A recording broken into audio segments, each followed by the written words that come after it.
3 hari nggak buka TikTok dan tadi buka TikTok dan terus aku kaget gara-gara ngelihat NM dijadikan sebagai tersangka atas laporan dari salah satu dokter gara-gara kasus skincare yang ramai belakangan ini. Ngelihat kasus-kasus skincare-nya jadi mengingatkan aku dengan salah satu pengalaman aku yang paling mengerikan yang pernah aku alami, dan kejadian ini terjadi beberapa tahun yang lalu, tepatnya di salah satu kota di Jawa Timur di rumah sakit pemerintah. Jadi pada saat itu aku masih menjadi bidan baru. Pada waktu itu ada ibu yang mau melahirkan di rumah sakit tersebut gitu, dan pada saat itu sekitar shift sore jam 5-an, dan yang jaga pada saat itu adalah aku dan salah satu bidan senior. Singkat cerita, ketika buku P-nya diperiksa ternyata ibu ini baru periksa kehamilan itu sekitar 3 atau 4 kali gitu. Memang ibunya itu tidak rutin periksa, dan usia ibunya juga udah cukup umur sekitar 42 tahunan, dan pada waktu itu ibunya pergi diantar oleh suami dan anaknya. Tapi pada saat ibunya mau melahirkan tersebut tidak ada rujukan dari pihak puskesmas ataupun dari klinik. Ibunya memang murni datang ke UGD di rumah sakit tersebut, memang pengen melahirkan di rumah sakit gitu.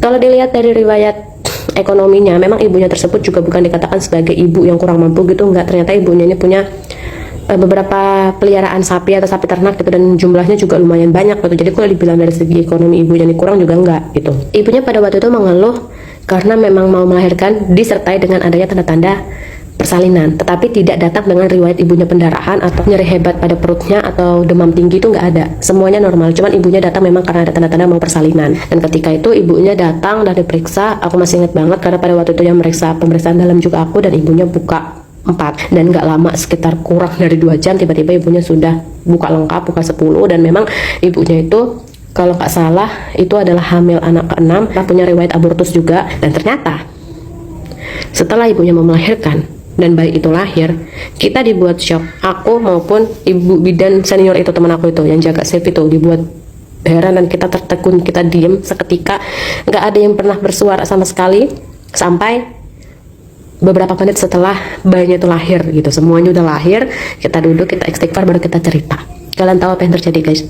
Ibu yang tersebut melahirkan bayi tersebut dengan kondisi yang tidak normal. Bayinya hidrosefalus, kepalanya gede banget, tapi dengan keadaan kepalanya ini itu tidak tertutup dengan baik. Jadi kita pasti bisa ngeliat keadaan dalam kepalanya, dan panca inderanya seperti mata, hidung, mulut ini tidak pada posisi yang tepat. Dan aku mohon maaf banget, pada waktu itu matanya si adik ini itu tepat berada di sini, dan hidungnya juga tidak tepat pada di sini, dan bibirnya itu kecil sekali, kecil, benar-benar kecil, dan itu juga tepatnya tidak di tengah seperti bibir normal kita gini. Akhirnya kita setelah bayinya lahir, waktu itu bayinya lahir itu sekitar 4,2 kilo, bayinya besar, dan ketika lahir bayinya itu tidak menangis, dan kita langsung memberikan pertolongan itu, kita resusitasi, dan alhamdulillah pada waktu itu bayinya langsung menangis kan, dan kita panggilkan bapaknya, dan pada waktu itu bapaknya menangis. Ibunya ini sama sekali kayak cuek sama keadaan, kayak nggak peduli gitu tentang keadaan anaknya pada waktu itu seperti apa. Sedangkan kita yang orang luar pada waktu itu cuman ngebantu ngeluarin aja, itu sampai nggak tega gitu, mau nangis ngeliat si bayinya ini. Akhirnya setelah bayinya lahir, sebelum ibunya dipindah dari ruang nifas, akhirnya bidan seniorku ini mengkaji ulang gitu lah, adanya menanyai lagi gitu. Jadi kita anamnesa lagi, dan ternyata selama kehamilan, kalian tahu apa? Ibunya itu pemakai skincare berbahaya dari sebelum hamil sampai hamil. Bahkan pada saat itu ibunya mau melahirkan pun dia bawa skincare berbahaya itu untuk dia pakai di rumah sakit. Misalnya kalau dia mau pulang itu dia mau dandan dulu katanya gitu. Semengerikan itu efek dari skincare berbahaya, dan itu bukan cerita bohong, demi Allah bukan, itu memang cerita benar adanya. Dan itu menurut aku adalah kejadian langka, benar-benar langka. Gimana nggak langka? Karena setelah kejadian itu bahkan sampai pihak atasan dari rumah sakit itu mendatangi ibu tersebut, dan beritanya itu sampai heboh gitu. Jadi jangan pernah kalian pikir skincare berbahaya itu hanya cuma buang-buang duit doang dan gak ada hasilnya. Jangan dipikir seperti itu. Memang setiap orang kondisinya berbeda-beda, tapi kita kan nggak tahu ketika kita sendiri yang pakai skincare tersebut dan terjadi apa-apa dalam diri kita, kan kita nggak ngerti. Contohnya seperti pasien yang pada waktu itu mau melahirkan, sebegitu ngerinya efek dari skincare berbahaya. Belum lagi ketambahan ada beberapa kasus teman aku juga bidan juga pakai skincare yang sudah ada BPOM-nya yang katanya si owner ini aman untuk bumil, ternyata ketika dia pakai apa, dia keguguran. Padahal dia sudah menjaga bayinya dengan baik, dia sudah minum suplemen juga, ternyata memang keguguran. Dan itu memang penyebabnya karena skincare. Kenapa bisa dibilang karena skincare tersebut? Karena emang efek berbahaya dari salah satu skincare abal-abal itu memang efeknya sebegitu mengerikan.